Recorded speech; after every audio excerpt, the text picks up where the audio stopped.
This takes us to point number 6. This is my favorite. RESPECT. Let me tell you what it means to me. Respect. Well, and the lovely thing about that story, it was originally written by Otis Redding Yes.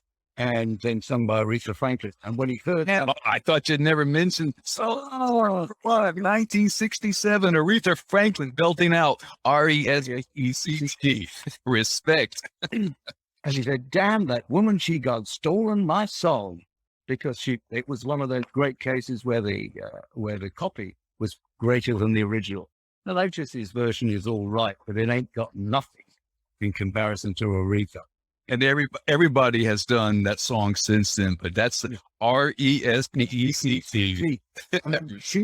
Yeah, and that wasn't in the latest Redding version. Aretha invented that. She put it in. She created that. Anyway, the thing about RESPECT is only work for people and organizations that you respect. And in the 50 years I've been in the workplace, I have made that mistake on the past of working for people who I didn't respect. And consequently, one of two things happen. You either find you dislike yourself because you've sold your soul to the devil and you don't enjoy the experience, or they pick it up very quickly and they end up suggesting that you might like to part company and go and work somewhere else.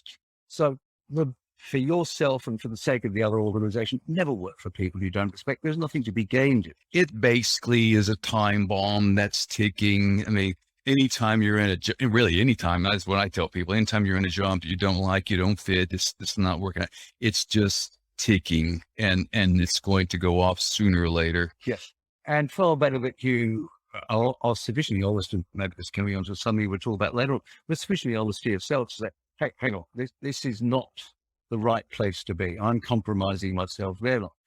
I will move on. I will find something better, something that I can believe in, because who wants to spend 8, 9, 10 hours a day plus commuting plus all the rest of it doing something you don't believe in? Okay, so what do you do though if you feel you don't have a choice? You're stuck in this company. Maybe it's a big company. Maybe you're a drone in the hive. Maybe you're working for a company that makes carbonated sugar water, Coca-Cola. Maybe you're working for a company that makes cigarettes. I don't know, whatever. And it's a clash of values. What do you do then? But because you're just a person that needs an income, you've got a family, you've got responsibilities, you have obligations. It becomes a bit harder then.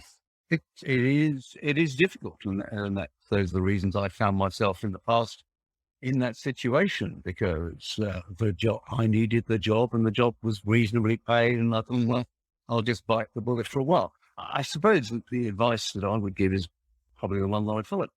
You grin and bear it for as long as you can. Meanwhile, you're on the phone to your friendly headhunter saying, get me out of here. You can look for an alternative. It is soul destroying to work in that sort of environment. You get nothing for it. You end up turning up late. You can't be bothered. The in-tray keeps building up. And it's no good to either you or the employer. So you might as well find a way to extricate yourself and move on.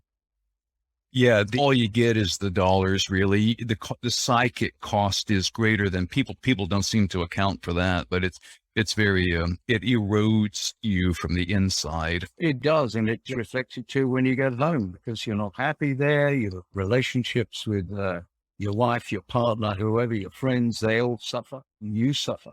It's not worth doing. It really isn't. Go and find something else to do. Retrain. Well, the first thing is take care of yourself. Get the hell out of there.